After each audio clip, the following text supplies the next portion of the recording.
So we'll go ahead and get started and people can just stagger in here. So buying your first home is one of the most exciting and most important milestones of your life. So it's not just about finding a place to live, it's about building wealth, investing in your future, and creating a space to call your own. So we're going to talk about that journey a bit today. But first, we'll just go through a quick introduction. So my name is Erica Dose. I am And with I'm, oh, go ahead. Sorry. I'm a mortgage loan originator. I'm with Homeowners Financial Group. It's a local company here in the desert, and I've been in the business for 23 years. I live in Palm Desert, and I love to help first-time homebuyers fulfill their dreams of home ownership and building long-term wealth. Thank you. And I am Erica Pies, and I am a realtor here in the Coachella Valley. I have been in the business for over 21 years. I live in Indio Hills, which is technically East Desert Hot Springs. And my favorite part is just personally the aspect of helping people achieve home ownership and any type of real estate goals that they have. I love what I do, and our mission is really service above sales. And we like to make sure we extend that energy to all of our clients. So we're excited to have you guys here today. Thank you, Erica. So in tonight's presentation, we're going to cover the following: why you should buy a house, wait, a crash is not coming, market conditions, 7 first-time home buyers make, and how you can avoid those 7 mistakes and start building generational wealth with real estate. We'll have a question and answer. So if you have any questions, feel free to drop them in the chat or jot them down and we can ask during the Q&A. Also, if you can stay until the end, we are doing free one-on-one consultations. So if you would like to book a call with us and discuss your personal situation, we will get you a link later on in this webinar. So house rules. Before we jump in, we want this to be as interactive and valuable as possible. And throughout today's webinar, we'll be asking questions, running a few polls, and inviting you to share your thoughts in the chat. Your feedback will help shape our conversation. If we see that a particular topic or a concern is coming up repeatedly, we will spend more time in that area. Our goal isn't just to get through a presentation, it's to make sure we're answering the questions and addressing the challenges that matter to you most. So don't be shy. There are no bad questions, and chances are if you're asked wondering something, someone else is too. The more you participate, the more tailored and valuable the session will be for everyone. So let's make this a conversation and not just a presentation. Yes, absolutely. All right, so I'm just going to throw it out there. Like Erica said, we really want to make sure that we are creating this presentation more as a conversation. We want to connect with you guys. If there's something that stands out, please don't be afraid to use the chat. We want to make sure that this brings value to you, and sticking on the topics that really you guys are looking to get more info on is our goal here. So basically, I'm going to throw it out there. Share with us, why do you think you should buy a home? Like why do you think people should buy a home right now? It's the big question.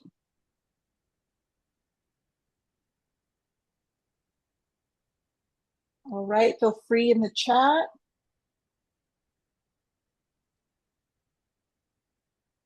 Okay, Luce, we'll make sure we connect with you. All right, so I'm going to go ahead and kind of cover a couple of the things that people do ask. The big question of why should you buy a home? So living the American dream, love that, absolutely. We do, we have that as a mindset for us, and sometimes we forget that that was something that everyone felt was achievable, and little by little, we've kind of drifted from that thinking. So we want to make sure that we are really connecting with everyone and saying, why do you want to? Maybe it's because you're just tired of your rent going up, or maybe you want a yard for your kids, or you want to make your home yours, personal, right? All of these are valid, and they totally are going to make sense as to why you should. And something that belongs to me, absolutely. Those are very valid reasons, and honestly, those are the reasons why we do what we do, because we want to make sure that people who have those dreams know that we have the tools to get them there. That's really it. And the answer is going to be different for everyone, but our goal really is just to understand your situation and how we're going to help you achieve home ownership. So now we've discussed a little bit there about the personal reasons as to why someone would want to buy a home. But I really want everyone to also understand the impact it makes on your family wealth. So buying a home, it honestly can be more than just securing a place to live. It's really one of the most powerful ways to build wealth over time. When you invest in a home, you're making an investment in an asset that has the potential to increase in value, helping you build equity. And with every mortgage payment, you're just increasing that asset. So unlike renting, where you're going to be paying somebody else's mortgage, home ownership allows you to control your living space and, like you said, have something that's your own to make it your own. And long-term financial benefits like tax deductions on your mortgage interest and property taxes, as well as in the future, you can refinance when the rates are favorable, allowing you to also have benefits from that situation as well. And owning provides stability, a sense of community, freedom to personalize your space, and the secure of your future, offering financial security, whether you're starting a family or planning retirement. We just had a conversation about that right before the webinar about someone who was making a change in their home life, but they were heading into retirement and making sure that's the best picture that they can have for themselves going on the long term, because we want to really make sure that buyers are investing in a home that's going to pay off for years to come, not just right now. So that's really important for everyone to understand, that this isn't just about how it can financially impact your life now, but also in the future. Perfect. And for those that are just jumping on, we're just getting started. So again, my name is Erica. I'm a mortgage loan officer here locally in Palm Desert with Homeowners Financial Group. And we have Erica Pies. Go ahead, Erica. And I'm a realtor here in the Coachella Valley with over 21 years here in the real estate industry in the Valley. And I'm with eXp. And I'm excited that you guys joined us today. And I'll let Erica get back to where we're at, and we can connect a little bit more throughout. And feel free to use the chat as questions come along. Perfect. So we're going to talk a little bit about the state of the economy and, the future of the housing market. So have you noticed that every time you turn on the news, it seems like the housing market is in crisis? The media loves headlines like housing affordability is getting worse or home ownership is out of reach. While affordability is a real challenge, those headlines rarely tell the whole story. Yes, home prices have increased. Inventory is still limited on homes, and interest rates are higher than what we've experienced just a few short years ago. But here's what the headlines often leave out. People are still buying homes every single day. I don't have a day that goes by that somebody is not calling me to talk about wanting to purchase a home.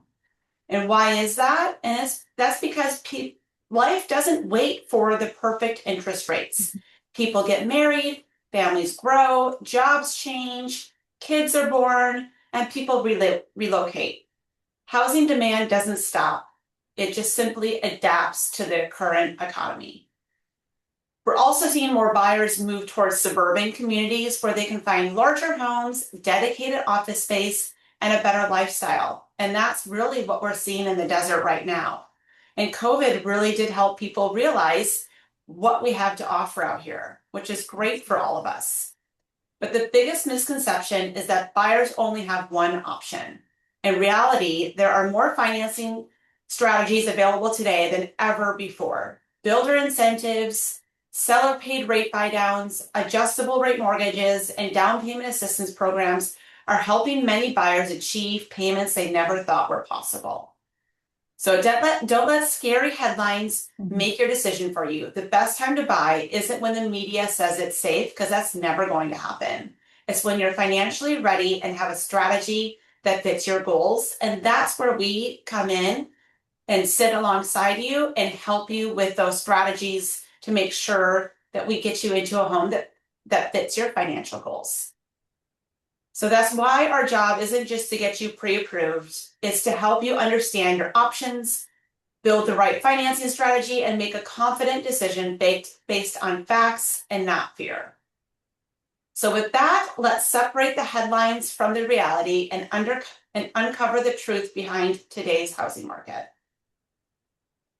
All right. So again, we're going to utilize the chat here. I'd like just thumbs up or any type of comment in there. How many of you had heard someone saying recently, I'm waiting because home prices are going to crash? I know that's like a topic that people always say, like, yes, exactly, all the time. Like that's literally the number one reason people say I'm not buying right now, right? Because they're waiting for prices to crash. Now, this is where we are. We're here, fact versus fiction. And let me tell you, being in this business for over 20 years, I hear it all the time, but home prices are not going to crash. I was in the business in 2008, and that scenario was obviously very different. And honestly, some of the neighborhoods have cooled off, but nationally, home values, they're still holding strong. A crash is really going to require a huge increase in foreclosure and unemployment spikes. And that's not what the data is showing right now. So here's the thing that people miss. Most homeowners today are sitting on serious equity, and that wasn't the case in 2008. So many bought before or during the pandemic run-up, and so they're not desperate to sell at a loss. We're not really seeing that here. So more homes are coming onto the market, but we're still nowhere near the inventory levels that we had in 2008. And then more listings doesn't necessarily mean that it's a buyer's market. So supply is improving from historic lows. They're not flooding in. So it's important to understand perspective, because it's easy for people to say all the time, I'm waiting for the crash because you've experienced one before. It's like you're still waiting for that, like to jump into the game, right? But it's really important. And I'm going to give a little bit of perspective here, because I know that we use social media to stay informed, and that's not a bad thing. But it's knowing that you're getting that information from someone who knows your specific market is going to be key. And that's one of the things that Eric and I really try to focus on. We do daily posts on information specific to the Coachella Valley, because what's happening in LA, what's happening in Orange County, what's happening in Texas is not what's happening here in the Coachella Valley. So it's really important that you're making decisions about your biggest investment ever with the data from where you're living. So just keep that in mind. Social media is great, but make sure you're following us for local information. That's going to be key for you guys. So next question, and again, let's feel free to use the chat, either a thumbs up or raise your hand. The question is, if rates stay where they are for another 2 years, would you still want to buy? Why or why not? So if rates stayed above 6%, would you still hold off to buy a house? So let's talk about that. Waiting for rates to drop will automatically make homes more affordable. That is a fiction. The fact is, lower rates can increase affordability, but they also bring more buyers into the market. Increased demand can drive home prices higher and create more competition. Buyers can refinance later, but they can't go back and buy today's home at today's price.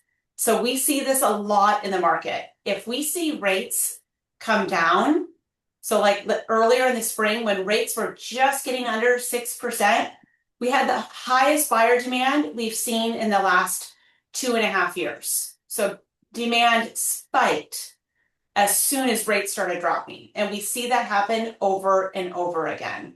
So now is the time, with rates being a little bit elevated, if buyers are coming kind of stepping back from buying, we have sellers that will then want to sell and be more motivated to sell because they have more competition in the market.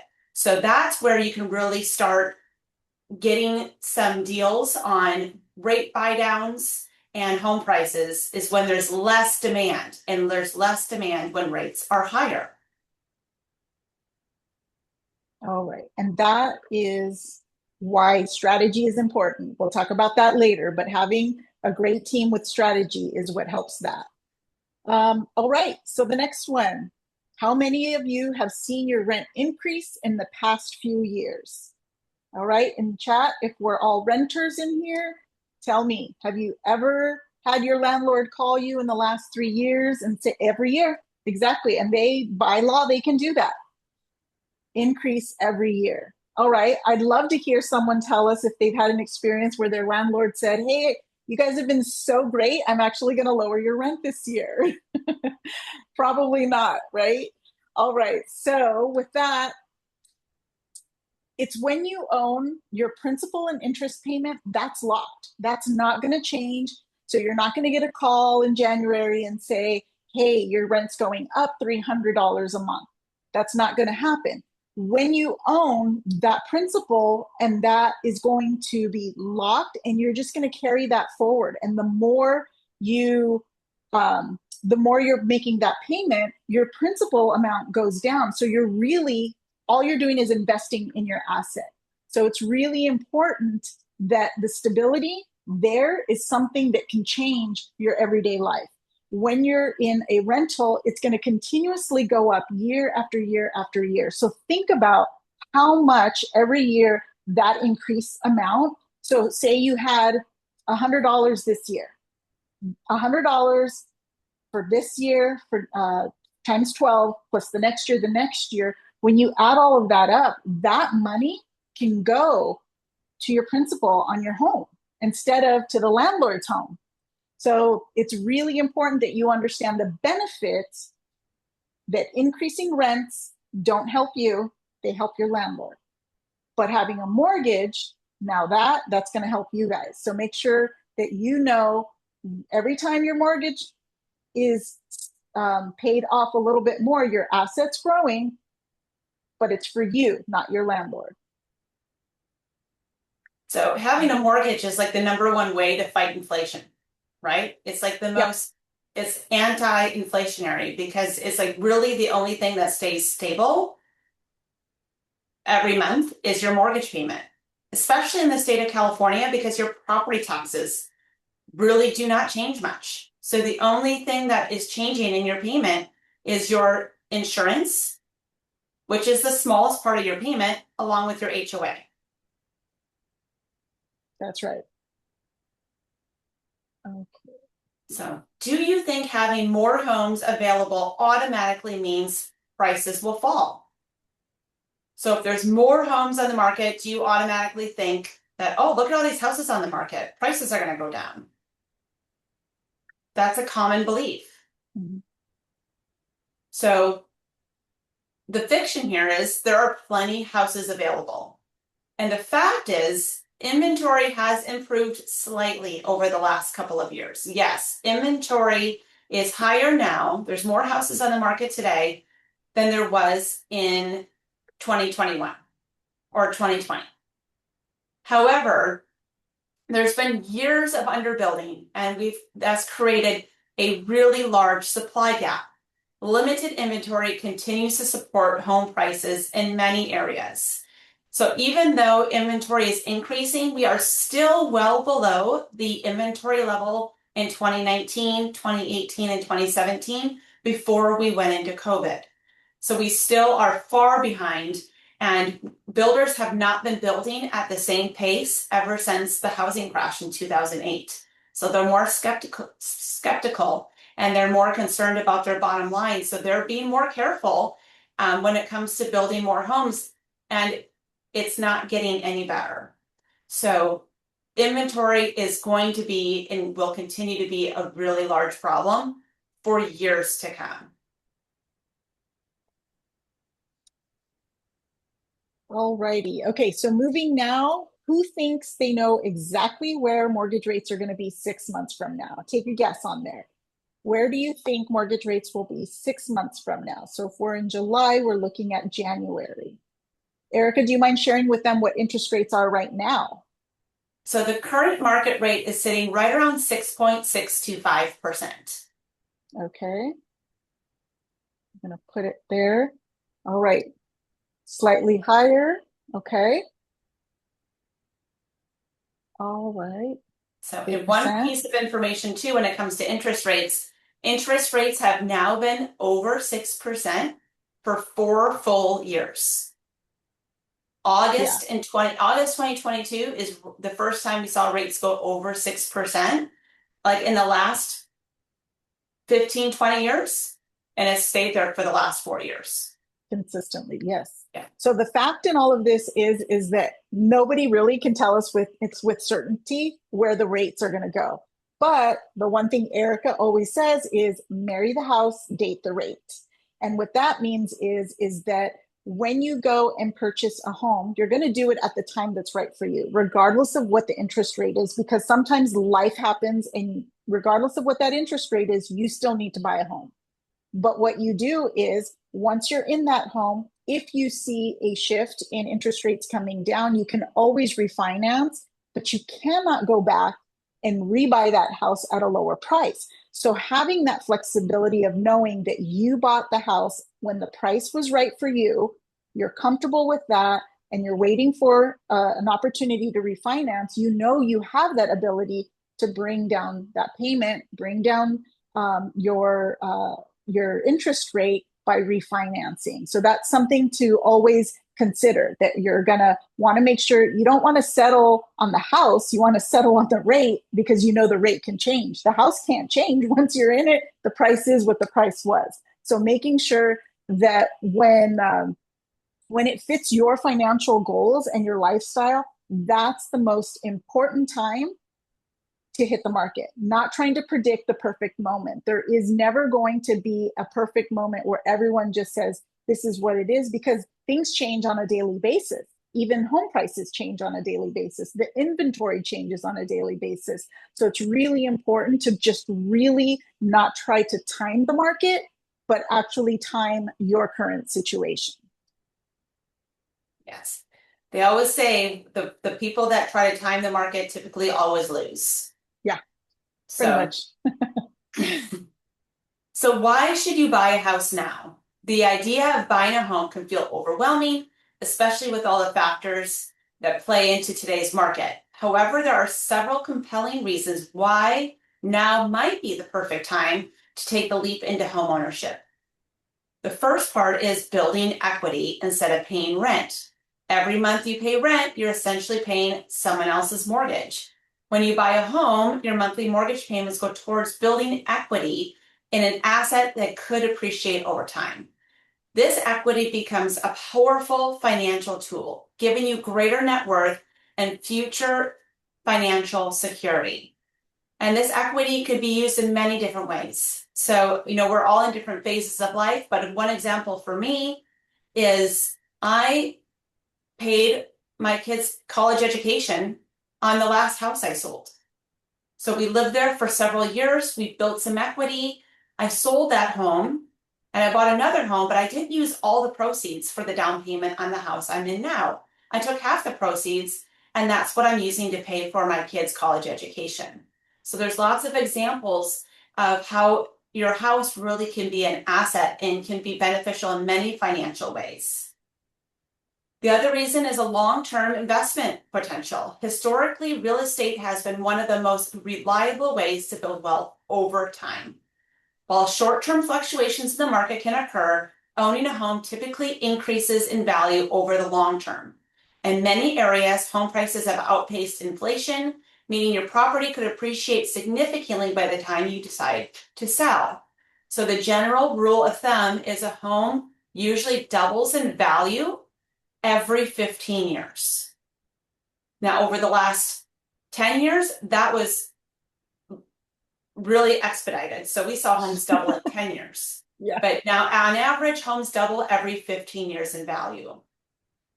Favorable mortgage rates. Although interest rates can fluctuate, they still are relatively low compared to historical standards. My parents like to remind me all the time that their first house was at 18%.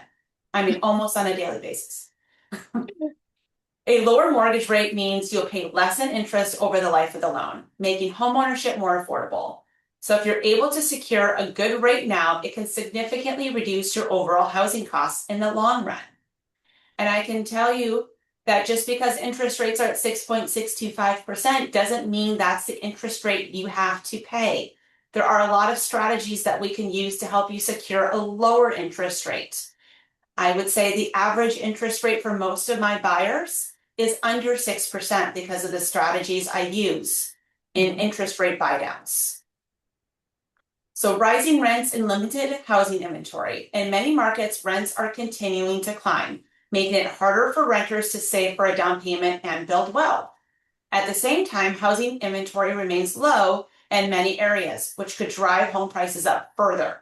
So buying a home now can help you lock in a stable cost of living and avoid future rent increases.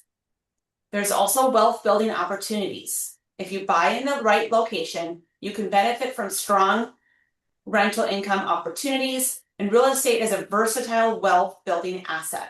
Whether you're buying your first home or looking to invest in a rental property, with the right approach, real estate can serve as a reliable source of passive income.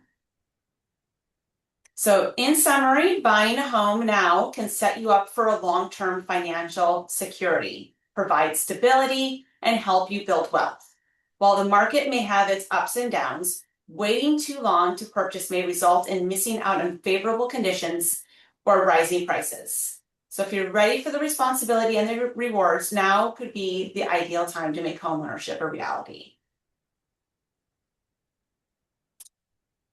All righty. So now, before we dive into the meat and potatoes, let me know if you're ready in the chat, because we're going to go over mistakes that first-time home buyers make. And obviously, we're going to teach you how to avoid them. That's the key, not just knowing what the mistakes are, but how we can avoid them. So if you guys are ready, let me know. Give me a thumbs up in the chat. Want to make sure everyone's ready to see here.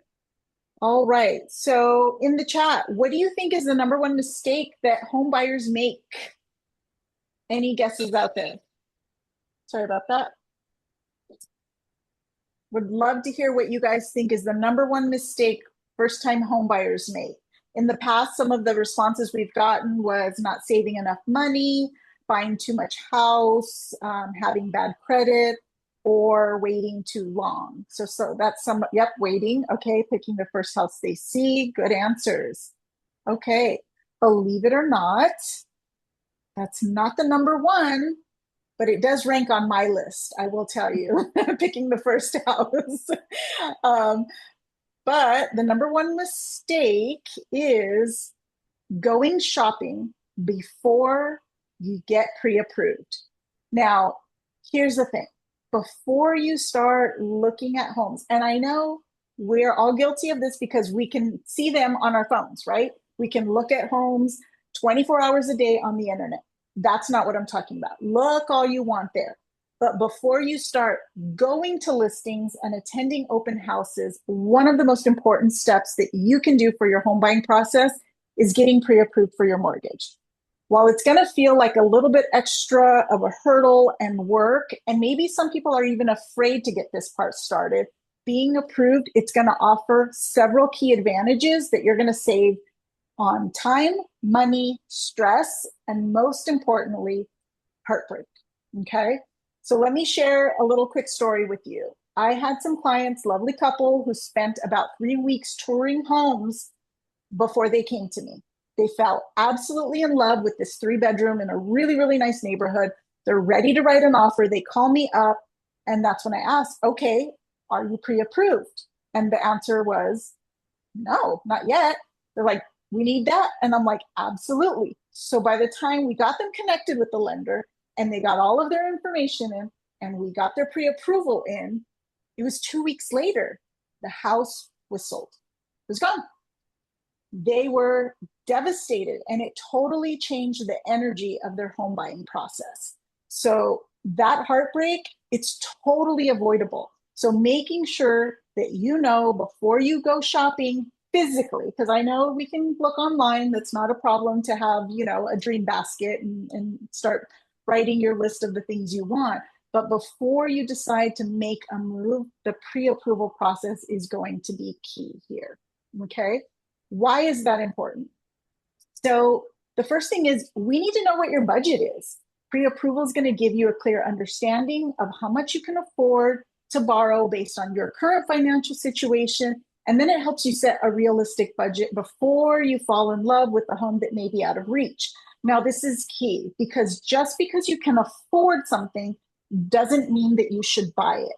And I know that might sound a little bit misleading, but we don't want you to be house poor. We want you to feel comfortable about the lifestyle that you can maintain once you have your home set and your mortgage and all of that. So it's really important to get caught up in, because you can get caught up in the excitement of shopping for a dream home, but pre-approval, it helps keeps us grounded and it gives us a concrete price of what we can work with. That's going to be very important. In addition, it's going to show sellers that we're serious because in today's competitive housing market, the sellers are often receiving, in some cases, multiple offers if the house is priced right. So it's really important to have that pre-approval letter.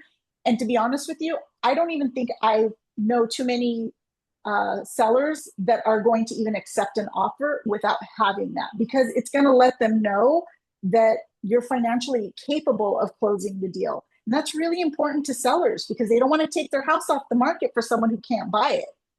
It also helps avoid surprises. So getting pre-approved, it's going to involve a detailed look at your finances, your income, your credit scores, and your debt. So this is important because it's going to reveal to us any potential issues such as low credit scores or existing debt that's going to affect your ability to secure the loan. So identifying these issues early on, it can give us some time to address some of them. And whether it's by improving your credit score or saving for a large down payment, or even just adjusting your budget a little bit, it could definitely change where you're at in your ability to buy and specifically your budget. And sometimes just the littlest things can really change the type of home budget that you have. The other thing is you could lock in your interest rate. Depending on when you get that pre-approval, you might be able to lock in an interest rate for a period of time, and that can potentially protect you from any rate hikes during the time that you're shopping. So it can save you money over the life of your loan, especially if mortgage rates rise during the process of you finding your right home. And then it helps you set realistic expectations. When you're pre-approved, you're not only getting an idea of how much you can borrow, but also the terms of your loan, what your payment looks like, how much is the interest rate, down payment. And this is going to give you a more accurate picture of what your monthly housing cost looks like. And it's going to help you avoid sticker shock when you see the properties on the market. That's one thing that I really love about working with Erica. She does a really great job of showing you what your individual scenario looks like so that you feel comfortable with what your monthly output for your home budget is going to look like. Because it's really important not to just focus on what the price of a home is, but what that monthly breakdown looks like for you. So you feel confident in moving forward with an offer that we can present on a home. All right. Perfect. I very much agree. Pre-approval is super, super important because it's really hard for me to come in and complete a pre-approval to hit a certain price point because you've already found a house that you love. And then we could be putting you into a house you truly can afford. So it's better to know what you can afford up front so you don't get yourself into a situation that could be financially difficult for you. So mistake number 2, not having a professional dream team working for you. So buying a home is one of the biggest financial decisions you're ever going to make.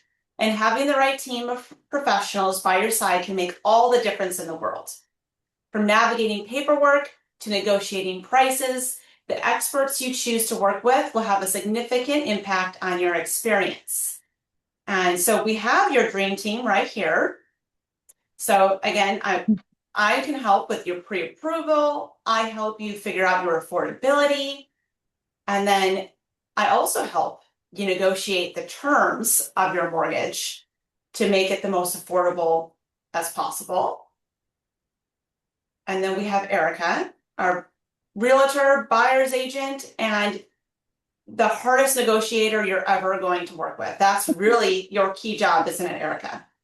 Absolutely, it is. And I will say, I'm a grinder when it comes to negotiations. but having the strategies that Erica comes up with for us to maximize literally the amount of either buy downs we get or down payment assistance between the two of us. I mean, it's pretty hard not to call us the dream team. I'm just going to say that because we impress our clients all the time because our thing really is we work very, very well together. And our goal is always to get you the best opportunity possible for your home buying experience. So between the two of us, I got to say, you're going to be in great hands. It's just the name. Yeah. Two Ericas. And then a home inspector is super important because we have to make sure you're buying a house that is in good condition. And so that you know what's coming, what could possibly be an issue in the future. So you're never going to find a house that has no issues at all. Every house is going to have something, even new construction. A lot of people don't think you need a home inspection on new construction, and I can tell you, you absolutely do. Things get missed all the time, and this is a great way to make sure that the house is fully vetted. And then insurance is becoming a bigger partner these days. Homeowners insurance has become a challenge here in California. So making sure you have a good insurance agent up front that has lots of different places to place your insurance is also very important. And that's also an important part of your monthly payment. So for budgeting purposes. So mistake number 3, not understanding the costs. So we've talked about a home being a significant financial investment. And while the price of the property is the most obvious expense, there are several other costs you need to plan for.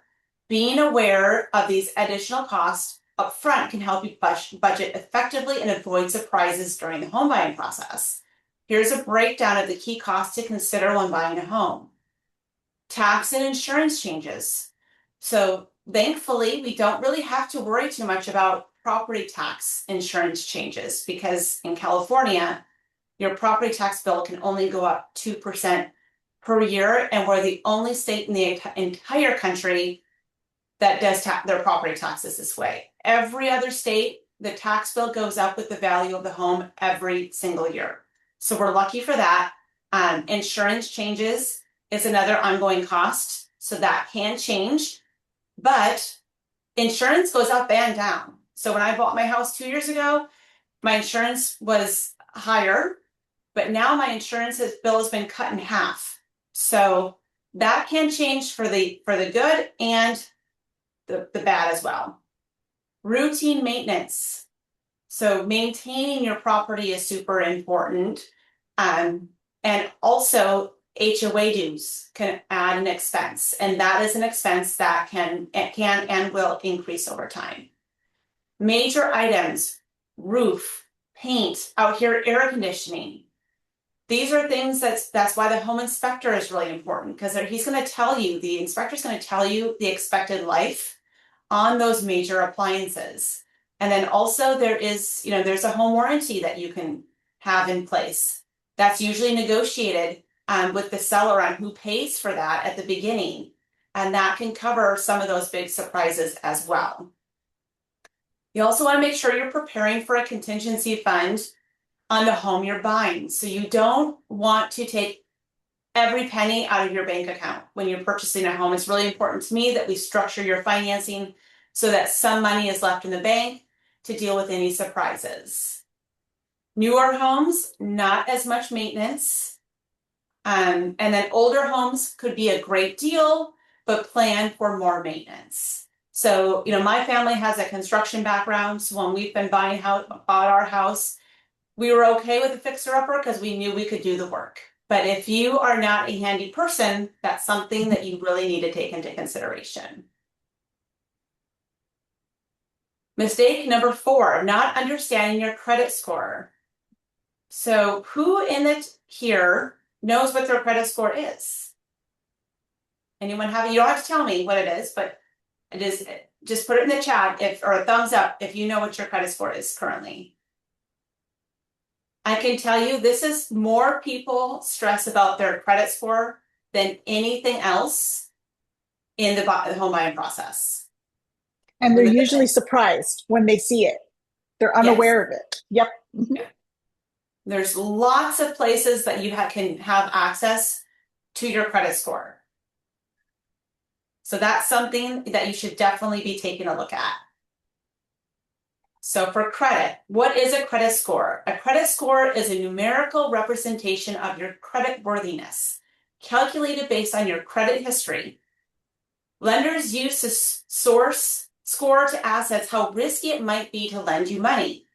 Your credit score typically ranges from 300 to 850, with higher scores indicating less risk for the lender. The average credit score is going to be in the mid 600s. So we typically see higher 800 credit scores in our more mature buyers. So our older buyers who have had credit for longer typically can get their credit score over 800. But we see anywhere between 680 and a 740 is considered good credit. So that's something to take a look at. You'll also be surprised that there will probably be things on your credit report that don't belong to you. I see that all of the time. I just had that this weekend where I needed to boost up a credit score a little bit. And so I let the buyer know, here's what we need to work on paying off to get your credit score higher. And she's like, that's not my account. It was an Old Navy credit card. She's like, I've never had an account with Old Navy ever. So this happens quite a bit. And that's actually relatively easy to get removed off your credit score. One thing to keep in mind is credit pulls. Buyers are very sensitive to credit pulls because yes, a credit inquiry can decrease your credit score a couple of points, especially if you're doing a lot of credit pulls at one time or in a short period of time. So we have adapted to doing soft credit pulls. So we always start with a soft credit pull so we know where your score is at. And we keep that soft pull until we have to pull a hard pull. That's typically when you're further along in the process. Any major derogatory items such as bankruptcy, foreclosures, short sale must be disclosed up front. Those do impact your credit scores dramatically, and there are guidelines around how long those have to be, how far in the past those have to be to qualify. If credit is a challenge, we can look at rescore strategies, mostly revolving debt. So revolving debt has the highest impact on your credit score, and that's what a lot of people do not understand. So I have a lot of buyers that think having more credit cards is going to help them build credit. But what happens when buyers have 5, 6, 7, 8 credit cards, it's easy for them to start increasing balances on those credit cards and they get into debt faster. And it's harder to start paying down multiple credit cards. And a credit score is really impacted by the amount of the credit balance on that credit card compared to your limit. So if you have a store credit card, let's say at Costco, that has a $500 limit, and you go to Costco, you can easily spend $200, $250 at Costco. Well, just in that one shopping trip alone, you're over 30% of that limit. And now your credit score will drop 15 to 20 points. Now, if that's multiple credit cards, you can kind of see how that happens.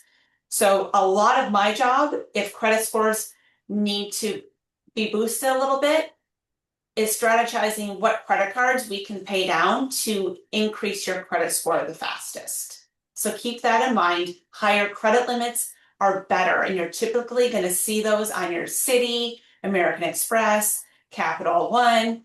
The store credit cards have the lower limits, and that's usually what does the most damage to a credit score. Student loans are very important as well, because a lot of student loans have been in forbearance or deferment for an extended period of time, especially since COVID. And you can go in and out of forbearance. So just because you're not having to make a payment on a student loan does not mean we're not going to include some sort of debt or payment on that student loan. So if you're in forbearance and you don't have to make a monthly payment, we're going to use 0.5% to 1% of that balance as a qualifying payment. So it's better if you need a lower student loan payment to go into an income-based repayment plan, because that will provide a lower monthly payment, and that lower monthly payment is what we can qualify on. But most importantly, identifying and correcting errors is probably the number one reason why we should be looking at credit early in the process. I have gotten home buyers into homes with credit scores as low as 550. So do not let your credit score be the reason why you don't want to move forward with the home purchase. I have seen it all. I've seen every credit report you can ever imagine. And it's my job to work with what you have. And if we can't help you right now, we're going to put you on a path to where you can purchase in the future.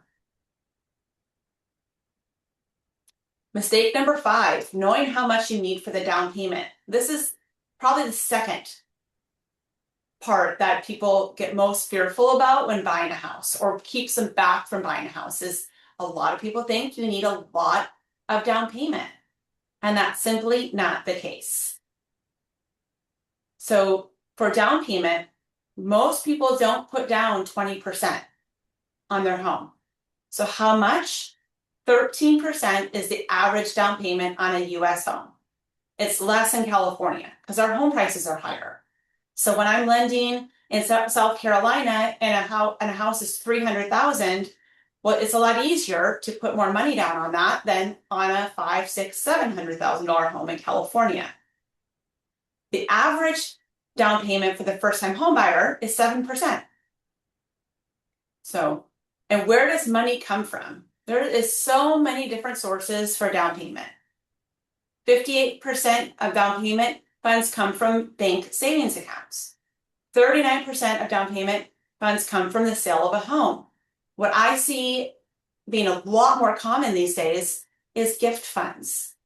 Pooled funds from family members is involved in almost, I would say, probably 70% of my purchase transactions have some sort of gift funds coming from a family member.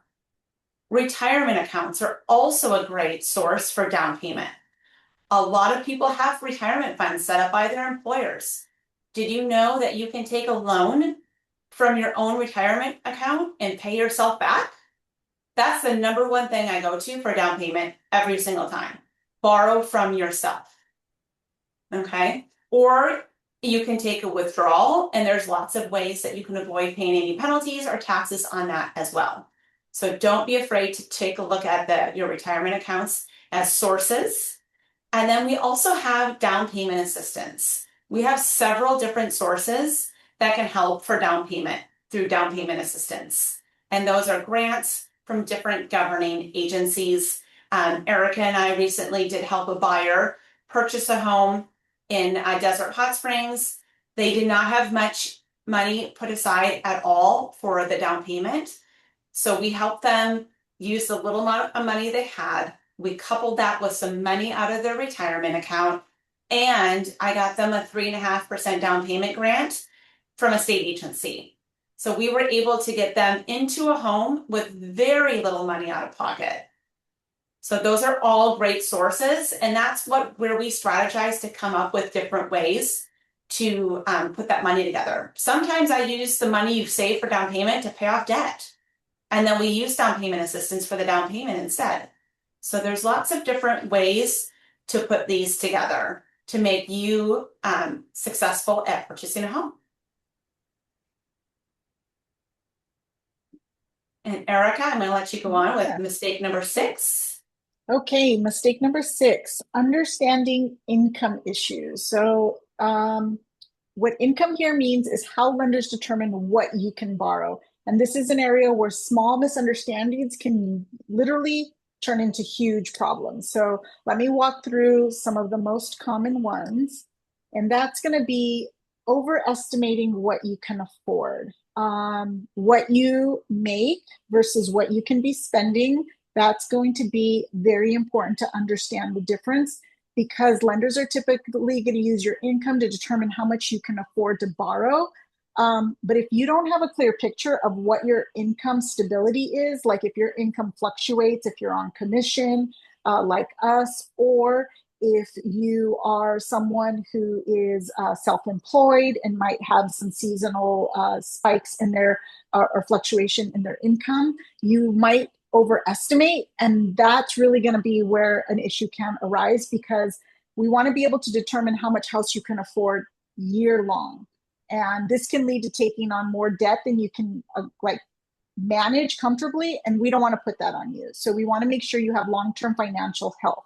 So this one, number 2, do not change jobs during the home buying process. So this is the one that has derailed more closings than I wish to count.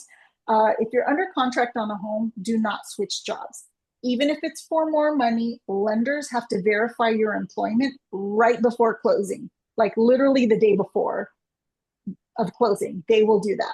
A new job, specifically if it's in a different industry and or hourly versus salary, that can pause or even kill your loan approval completely. So it's really important that we do not change jobs during that, because fluctuating your income in any way is going to change your circumstances and what loan you might be able to be approved for. Okay. Number 3, ensure you can handle other home ownership costs. Erica touched on this a little bit, because in addition to your mortgage payment, it comes with the cost: property taxes, insurance, maintenance, utilities, and repairs. If your income isn't sufficient to cover these additional costs, you might find yourself struggling. And that's where Erica and I really do try to make sure you see the full picture, because we don't want you to be house poor. We want you to still be able to have a quality of life that makes sense for you and your family.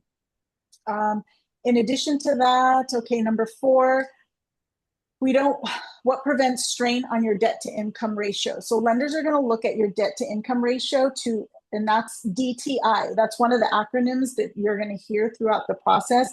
Debt to income ratio is basically the deciding factor on so much when it comes to your loan, because they're assessing how much debt versus your income. So that number has, it's based on a ratio. So one towards the other. And so it's making sure that your income that's already committed to other debt. So you have to remember, even though you say you make this amount of money, how much of that is already taken up by credit cards, car loans, student loans. So if you're not fully aware of how much your income is already tied up, you might already have reached or exceed an acceptable debt to income ratio.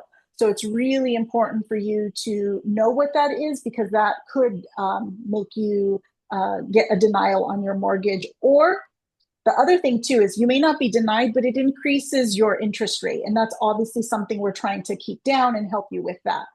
So knowing what your income and liabilities are, it's going to help you ensure that you don't overextend yourself in the home buying process.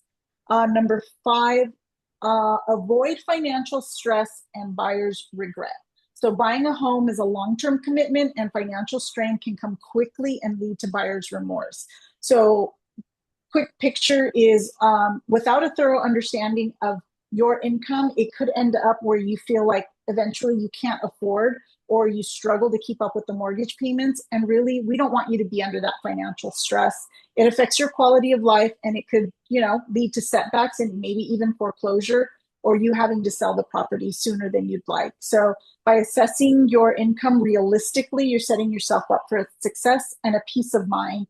And really knowing your income before you buy, it really is understanding your financial situation is essential before buying a home. By taking the time to assess what your income stability, your debt obligations, and overall affordability, you're going to ensure that you're making a sound financial decision. And this helps avoid taking on more than you can handle. It keeps your mortgage payments manageable, and it sets you up for long-term financial success and ownership. Again, you've heard that a couple times, because it really is important to Erica and I that you have long-term financial success. Our goal isn't just to get you into a home, it's to make responsible decisions for your long-term stability and financial growth. That's really what we're trying to do here, not just sell you a home, not just get you into whatever loan to move you along. We're really looking to strategize with you for the long term. We want to be your forever people, so that we continue to help you grow and your financial success along the way in real estate. All right. So did you want to add anything to that, Erica? I really like, the number 6 too. Income increases over time while your payment stays stable. So I think that is a really, really important piece to remember. Purchasing a home can be very scary and it could be tight at the beginning, but after a couple of years of making that mortgage payment, your income continues to grow and it gets easier and easier and easier. So that's something to keep in mind because when you're renting, your rent is usually increasing faster than your income. So that can make it feel like you're never getting ahead. But when you purchase a home and you have a stable payment and your income continues to grow over time, that's where you really feel like you are starting to get ahead. Thank you. I just realized I missed that last one, so thank you for, for um, all right. So we're here at number 7, applying for credit before the loan is funded. All right, so now here's it. You're in escrow, you're excited, you're thinking about furniture, appliances, maybe a new washer and dryer. You walk into Best Buy and the salesperson says, hey, I can save you 20% if you open up store credit card. It's a trap. Do not do it. Do not turn around, walk away, run. What does that do for you? It can lower your credit score each time you apply for new credit, and the lender is going to conduct a hard inquiry pool on your credit again towards the end of the loan. And if that doesn't match what the initial numbers were, it can cause a temporary dip in your credit score. And that is such a key in what lenders use to determine your eligibility and your interest rate. You don't want that to shift because the minute that changes, your monthly payment changes. What if that goes to a number you're no longer comfortable with? So it's really important that it's going to make it harder to qualify in the end. So just don't do it. We don't want to risk it. They're going to pull your credit right before closing and sometimes within 48 hours of funding. So I know it sounds tempting, but worst case scenarios happen where it derails, or it could even make them say, absolutely not, we can't move forward. And you don't want literally a washer or dryer to be the reason why you cannot move into your new home. So from the day, just simple rule is from the day you apply for a mortgage until the day I hand you the keys, no credit applications, no new loans, no co-signing for anyone, no big cash deposits you can't document. When in doubt, you're going to call Erica first because all that takes is 2 minutes for her to tell you yes, no, wait. Yes. So remember this, the key to a smooth home buying experience is really going to be stability, financial and credit wise. So delay any new credit applications until you've moved into your new home. And I know it sounds tempting, but I promise you nothing is worth me not being able to hand those keys over to you. So please, like I said, call Erica first and then call this Erica second to make sure we're not doing anything to compromise our ability to help you close into your new home. Well, All talk right. about perfect time management. So we made it to the end of our webinar. So what's next? So what's next is booking a one-on-one consultation. That starts with me because the first part is talking about the financing and what payments are going to look like, what questions you have. And I'm really the one that starts getting you kind of built up and ready to purchase. So these are absolutely free. They cost you nothing. Again, they do not impact your credit score. It's just a great way to get all of your questions answered and really cross any hurdles that's holding you back at this time. So I just put a link in the chat where you can book that one-on-one call. It typically lasts about 15 minutes. So they're quick, they're easy, and it really is a great way to start and just getting your questions answered and kind of talking about what those next steps might be. And then we do have some time for any questions and answers. So if you have any questions, please drop them in the chat. I know a lot of questions that come up might be like, well, what if I haven't been working at the same job for 2 years? A lot of people think you have to be at the same employer for 2 years. That's not true. We just need a 2-year employment history. It doesn't even have to be in the same industry. So any questions that you might have that would be beneficial, we can go over those now, or we can go over those questions in a one-to-one. So it's important that you go ahead and book that as well. Yes. And then just to follow up, there are two things that I really hope that you got from this presentation is that one, we are here to help you specifically in your situation. There is no question that we have not heard before. We are not here to judge you. We're here to help you. I love when people ask questions because that just means they're being an advocate for themselves and what they're trying to accomplish in their goals. So we want you to feel open about asking us anything. And if you prefer on a one-on-one, no problem at all. I will tell you a lot of the people that we come in contact with and have these one-on-ones with and with these webinars, they are absolutely so excited about the fact that once they do get to that point of the one-on-one consultation, when they recognize how close they are to home ownership and literally are just so surprised that this is like within arm's reach to make happen, that is probably what we get the most. So great question for school teachers, or if you're in education, typically you're on a 10-month contract. So I work with teachers all the time. We just take your income that you receive over the 10 months and we divide that by 12 months. So whatever your contract is, we divide that by 12 months, and that's the income that we use. It does not matter that you're on a contract, okay? So you're not considered a contract employee, so no issues there at all. We could also include any extra income you receive. A lot of teachers receive, if they work summer school or they do extracurricular activities, we can use all that income as well. What are the most important things to clear from your credit score before jumping into this process? I would say there really isn't anything you need to clear because most things can be worked around. So the best answer for that is for us to take a look and see what they are, and then we can advise you what needs to be taken care of first. So just because we're doing a consultation doesn't mean you're buying tomorrow. And we'll never pressure you to do that either. So absolutely.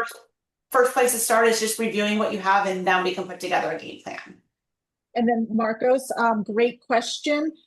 Yes, we actually love it. Even if you're not ready to purchase a home right now for whatever situation that is, we love it. Love, love, love when you start asking questions now because we can put you on a path, however long that looks for you to be in that position, to make sure that you maximize and really, really just grow your buying power from now to when the time is right. I just had some clients sign a lease for a rental, and I said, this is the last lease you're ever going to sign. You're meeting with Erica next week because they want to start putting themselves in a situation to start the home ownership process. So we're a year out. So definitely, it does not matter if you're not ready now. We want to make sure you're just on the right path, no matter when that movement takes place.